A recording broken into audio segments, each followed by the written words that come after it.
Olá! Hoje a gente vai fazer uma coisa bem fascinante. Vamos desmontar as palavras. É isso mesmo. Vamos investigar os blocos de construção do nosso vocabulário. E vamos descobrir que entender essas pequenas peças é quase como ter a chave para decifrar o código da nossa língua. Vamos começar? Bom, o nosso roteiro hoje vai ser o seguinte: primeiro, os blocos de construção. Depois, a gente entende o que são palavras primitivas e derivadas. Aí, vamos conhecer os afixos, as peças do jogo. Depois, os prefixos, os sufixos e, no final, a gente vai entender o poder que tudo isso nos dá. Então, vamos lá. Começando pelo coração do mistério. As palavras que usamos todo dia, sabe? Elas são feitas de partes menores. E essas partes têm significados. Mas que partes são essas? E já de cara, uma pergunta para a gente pensar. Como é que se chamam esses pedacinhos que a gente junta nas palavras para criar outras novas? Vamos segurar essa pergunta um pouquinho, porque para responder, primeiro a gente precisa entender um outro conceito. E esse conceito é justamente a diferença entre uma palavra que é a base, o alicerce, e uma palavra que é uma construção. É aqui que entram as palavras primitivas e as derivadas. Vamos começar pela base, então. A palavra primitiva é isso aí, a origem. Pensa nela como se fosse o tijolo principal, sabe? Aquela palavra que não veio de nenhuma outra no português. Ela simplesmente existe. É o ponto de partida. Agora, a partir dessa base, a gente constrói. A palavra derivada é aquela que nasce de uma palavra primitiva. Ela pega aquela base e adiciona alguma coisinha para criar um novo sentido, uma nova função. Olha só como na prática fica fácil de ver. A gente tem dente, que é a base. Dela surge dentista. Temos leal, a palavra primitiva, dela desleal. De feliz, a gente cria infeliz. A relação é muito clara, né? A palavra derivada meio que carrega o DNA da primitiva.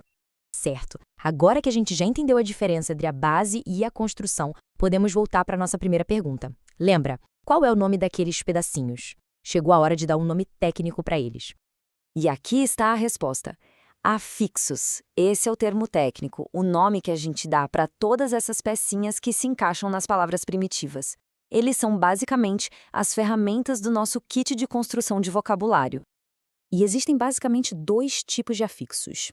A diferença está em onde eles se encaixam.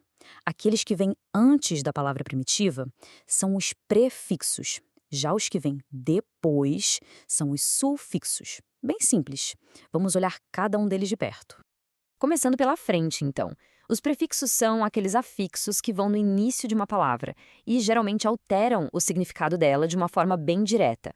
Olha só como o processo é quase matemático. A gente pega a palavra primitiva, fazer, adiciona o prefixo re, e o resultado, refazer. Uma nova palavra com um novo sentido, tudo criado de um jeito bem lógico.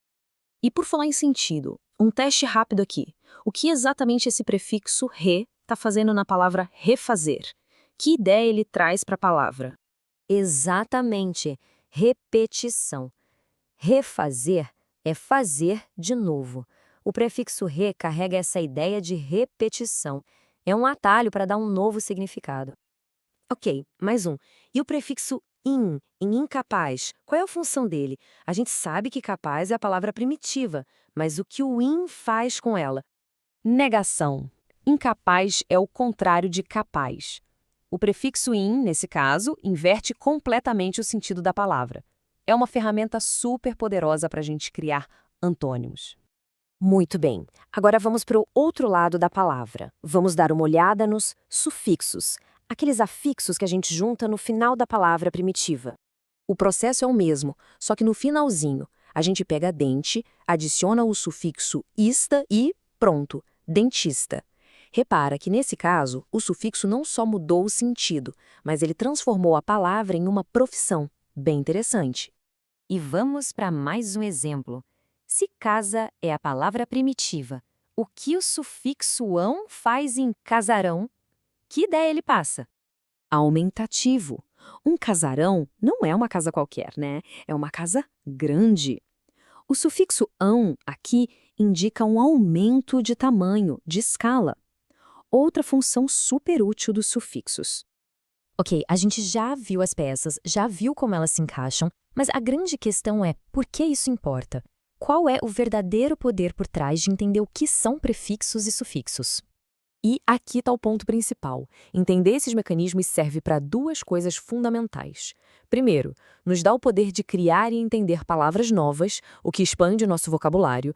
E segundo, funciona como uma chave para decifrar palavras que a gente nunca viu antes.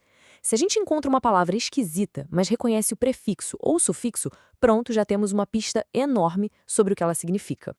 E isso nos leva à nossa última pergunta, uma que realmente mostra a dimensão disso tudo. E a resposta é o que torna a língua uma coisa tão viva, tão dinâmica. As possibilidades são praticamente infinitas. Conhecer prefixos e sufixos não é só decorar regra, é muito mais. É desbloquear o poder de brincar, de criar e de entender o nosso idioma de um jeito muito mais profundo. É, no fim das contas, ter a chave para um universo de palavras que talvez ainda nem tenham sido inventadas.